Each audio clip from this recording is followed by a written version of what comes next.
Thank you very much. Now, gentlemen, I want you also to just give us your sentiment briefly. We have the lectern there, and we want you also to maybe take this opportunity and address the public, especially as we're getting up towards general election. We want to know also what our leaders thinking in this regard. We can sit here and discuss a lot of issues, but sometimes when you speak, to the heart, you look up someone in the eye and you speak to the heart, it goes much further. So we have around 20 minutes to do this right now before we take a short break. I have my tools of trade here just to make sure that we're keeping time. My yellow card is just to warn you that you're halfway in your speech. I'll give you 5 minutes. And this is the one to warn you that you're just about to wind up. And if you go beyond, I'll ring the bell as well, right? Remember also you are tethered, so to speak, to the seat. So you can actually remove your microphone, then place it just behind your seat. And then we'll just begin with Bishop Rotich. He'll walk over to the podium also to speak to us. Of course, he has been in the conference. The topic that we're having this morning is peaceful and credible elections. Peaceful and credible elections. And that is what we're using as a theme this morning on the Leadership Forum. And the question we're asking you, what is your prayer for Kenya as we're heading towards general election? What is your prayer for Kenya as we're heading towards general election?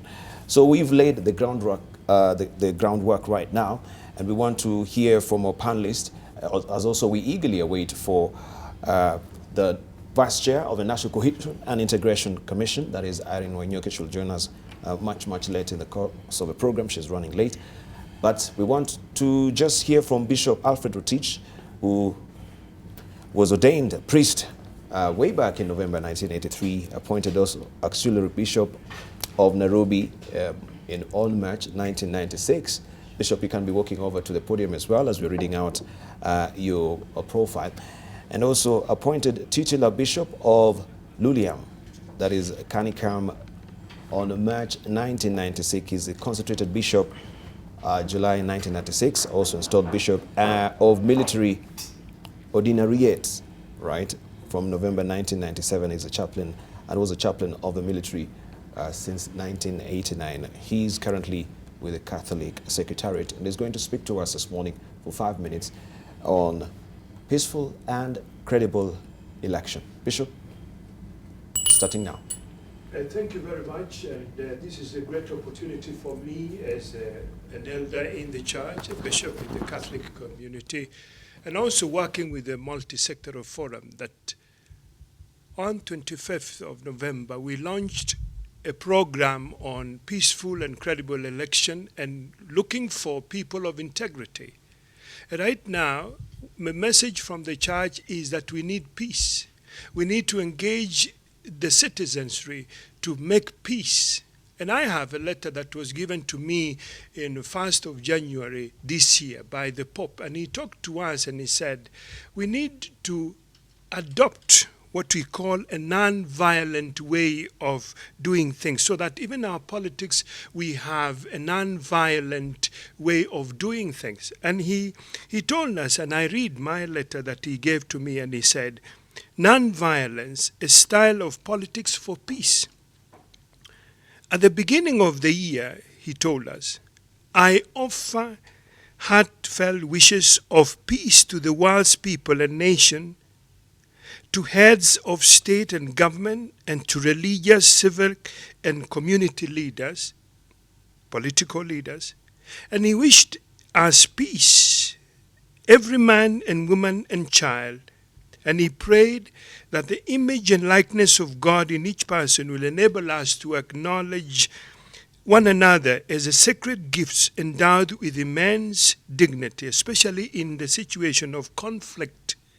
Let us respect this, our deepest dignity.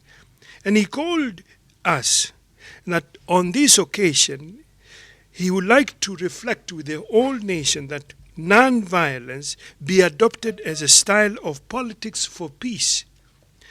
And we ask God that each person to cultivate non-violence in our most personal thoughts and values, that may charity and non-violence govern how we treat each other as individuals within the society.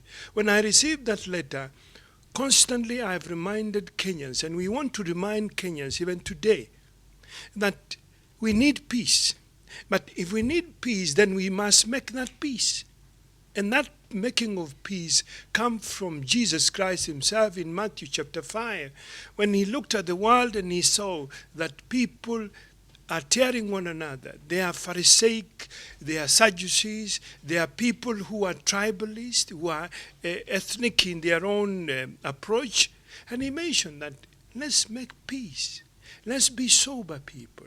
Let's be calm in the affairs of the world.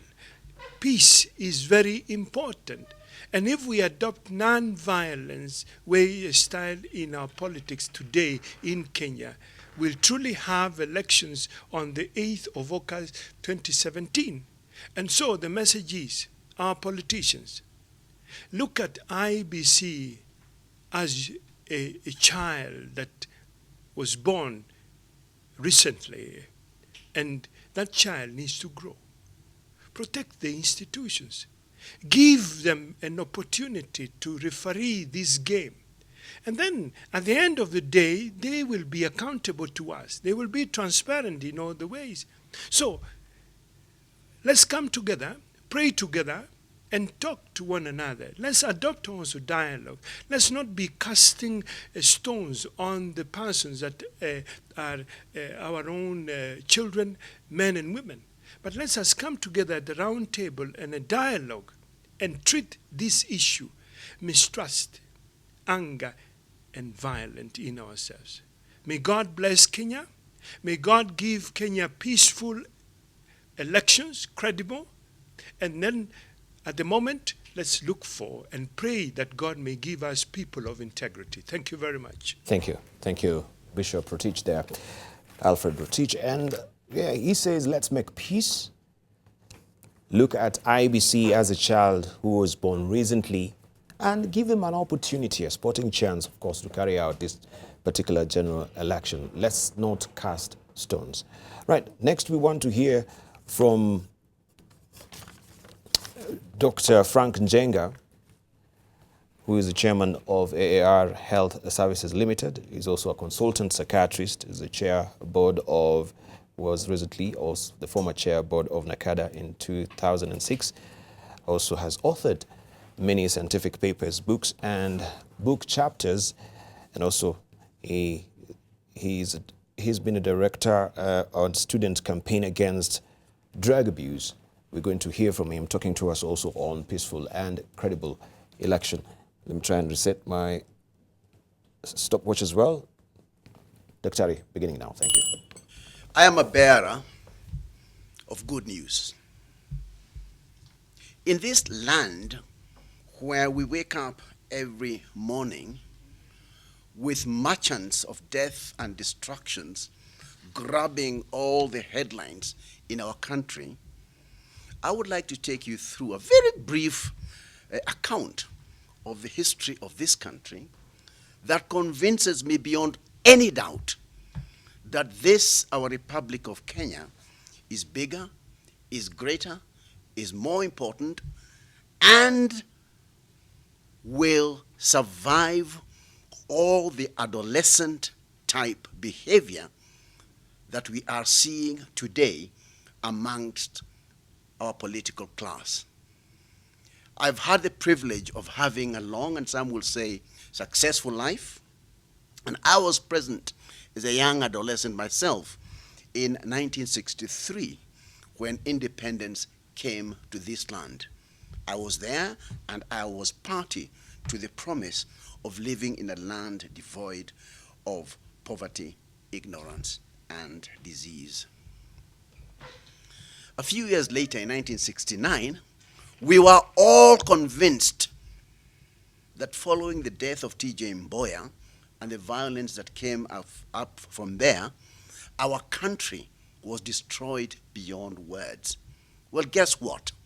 We survived that particular crisis, even as people receded into their tribal cocoons to enjoy tea or oathing, as it subsequently became.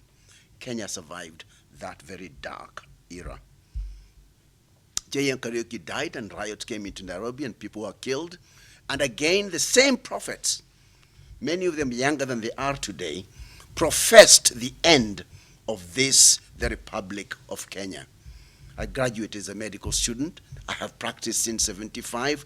Kenya is still here and growing stronger. Now, Sabasaba came, 1990, 7th of July. And again, we all went in the street on top of Land Rovers. The end of Kenya had come. Nonsense. The reasonable Kenyan on the street, on their farms, in teaching classrooms, at universities, at home looking at our children, went above and beyond the politicians and said, you go and look for power elsewhere. We, the people of Kenya, are the true owners of this, our republic. The 2007 elections came, and for sure, the same merchants told us our country is finished. We said, no, our country is not finished. What our country needs are institutions. We need credible referees for political processes. And some of these gentlemen sitting here spend endless energy putting in place institutions, the judiciary. Every one of us did something about the judiciary. We respect the judiciary. IEBC, we must respect IEBC. We went to where we were in 2007 because we did not have institutions. Now we have institutions. I see you have a red card for me, a yellow card, and I'm going to stop what I'm about to say. I have very bad news for our adolescent type politicians who act impulsively, and some of us will say somewhat foolishly. There is a new tribe in this Kenya. And you better believe that there is a new tribe in this country. You belong to the old tribe, well described by Moody Award in his book, where you all go back to yourselves at the end of each election and cobble up new situations that you call political parties, only to disintegrate after that particular election. The millennials are here. And this is a new tribe of real Kenyans. You watch out for them. Watch out for the youngsters. Watch out for the voters aged from 18 to 30. They will bound you out. They will hold you out. You are finished. This old politics that we've been hearing all the time about, oh, this is my ethnic tribe, this is my... I'm sorry. Kenya survived in 63, 69, 90, 07, and even in this August 2017, Kenya will survive. Kenya is bigger than all of you politicians put together. Goodbye. Thank you very much. All right, thank you, Dr. Frank Njenga. We want to hear from PLO before we take a short break. He's the advocate of the High Court of Kenya. Also is a law lecturer, University of Nairobi. He's a director also, and the CEO of Kenya School of Law. He received his LLB and LLM degrees in law at the University of Nairobi. PLO, you have 5 minutes beginning now. Fellow Kenyans, we at a decision-making point. You Kenyans were there when we made the Constitution, and you gave unto yourselves this new Constitution that we may be governed by it. Honorable Uhuru Muigai Kenyatta, you are with us at the Bomas of Kenya. William Samoei Ruto, you are there at the Bomas of Kenya. Raila Amolo Odinga, you are there at the Bomas of Kenya. Moses Masika Wetangula, you are there at the Bomas of Kenya. Stephen Kalonzo Musyoka, you are there at the Bomas of Kenya. Musalia Mudavadi, you are there at the Bomas of Kenya. Ekuru Aukot, you served as the executive of the Committee of Experts. We said that we would be governed by this Constitution. We have created institutions. Let those institutions work. Let us remember, you Kenyans, that there is only one country for us, and that country is Kenya.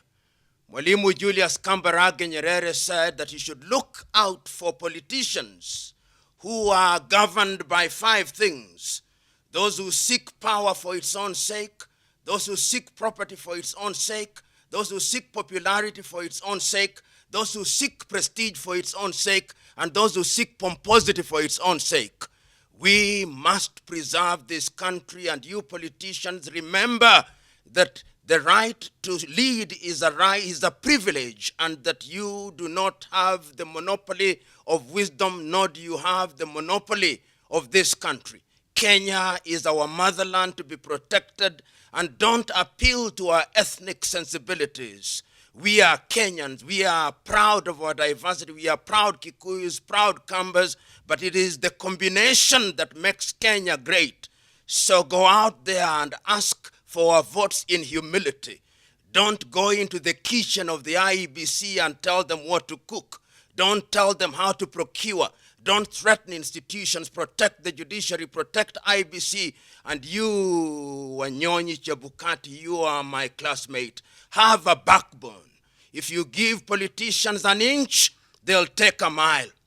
And I have no doubt in my mind that we will have a peaceful election, that peace and justice will be done. We need peace, and we need peace on the backbone of justice. I have no doubt. I've listened to His Grace the Bishop, and I have no doubt. I've listened to my friend Frank Njenga, I have no doubt. This country is on the right path. Lakini nyinyi wananchi mkumbuke ya kwamba ikiwa tutaongozwa na ujinga wa wanasiasa, ujinga huo utatutafuna.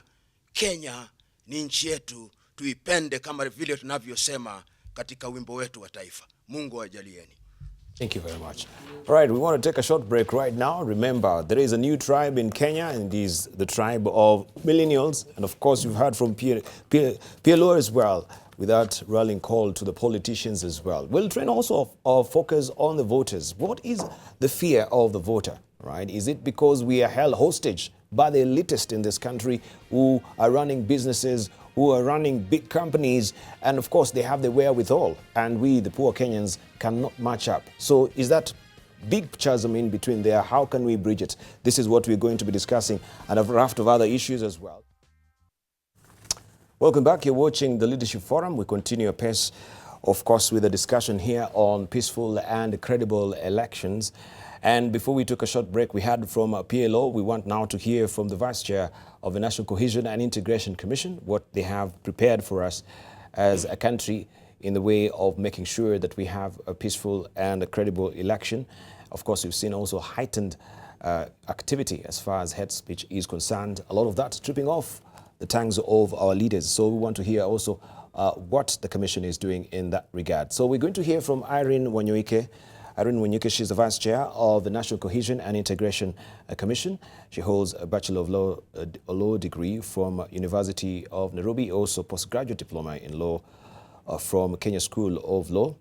And she's worked closely with FIDA in family mediation and the Chartered Institute of Arbitration. And of course, you have the rest of her profile there. She's a member of the panel of mediators at Strathmore Dispute Resolution Center, convener of ICIOC, APSEA Constitutional Implementation and Oversight Committee.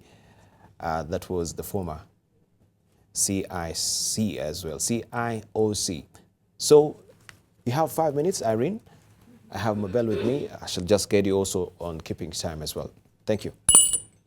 Thank you. As you have heard, my name is Irene Wanyoike, Commissioner with the National Cohesion and Integration Commission.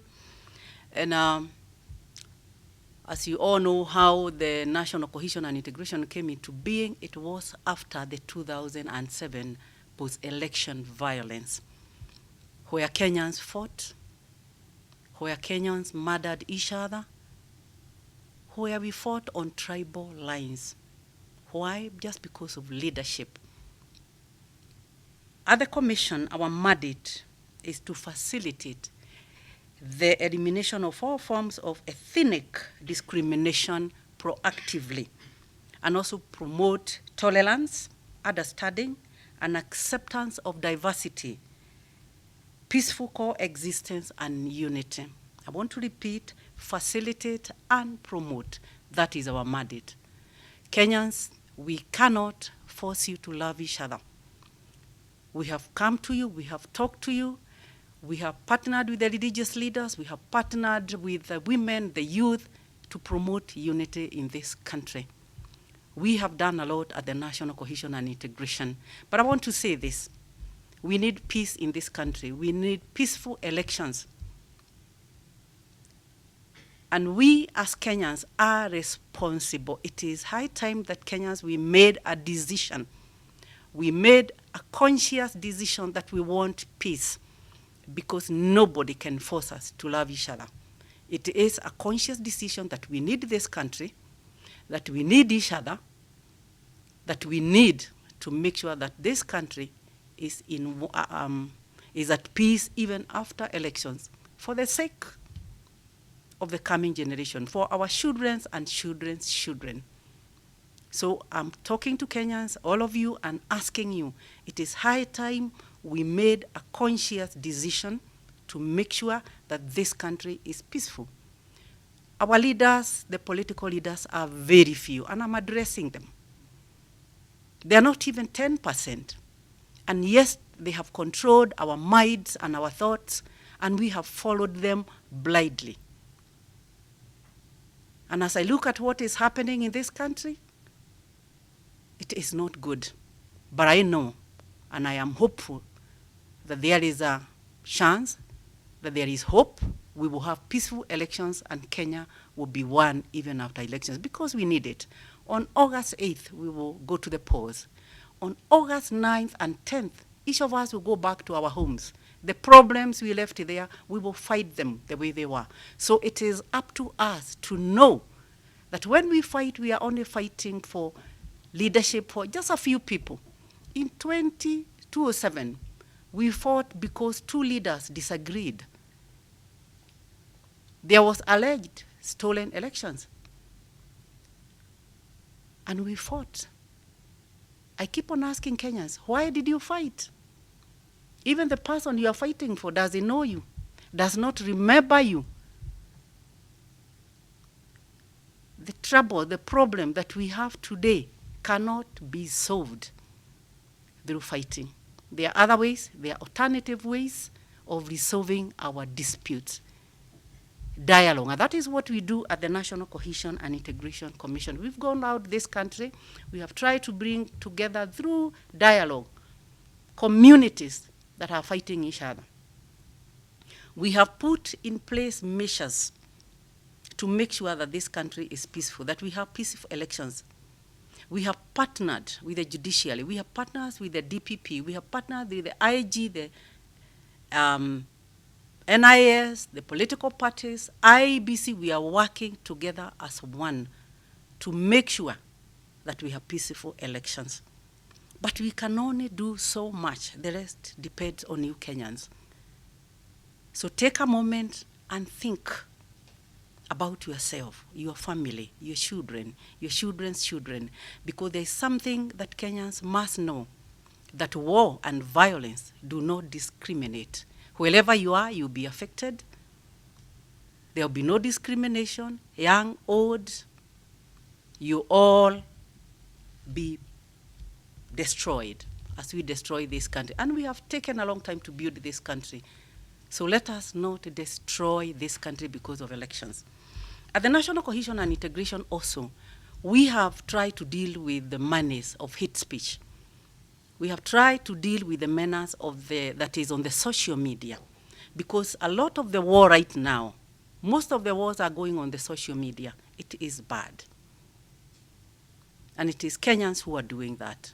So we have employed monitors all over the country. We have employed monitors, we have trained monitors, we have bought gadgets. We are working closely with the stakeholders I have mentioned. We are working with women and children, and they can only do so much. You are everywhere in this country. Our other partner is the media. We are working together with the media. And the media must help us in this war, because we need a peaceful country. But again, finally, I wish to tell you Kenyans, this country is yours. This country belongs to you. It does not belong to the politicians. It is our country, and we need to protect it. We need to love it, and to know that come August 8th, August 8th, we will go to elections. and the next day we will be the same in our homes. So if we choose war, we will all be destroyed. Look at Syria. Look at what happened. Look at what is happening in Syria today. We can go that way. So I thank you, and I know you are listening. So I wish you the best, and I know, and I have hope we will have peaceful elections. Thank you. Thank you, Irene Wanyoike, Vice Chair of the National Cohesion and Integration Commission there. She's reminding us we cannot force you to love each other. That is the NCAC speaking, but we have to love each other nonetheless. They say we can only do so much, the rest depends upon you.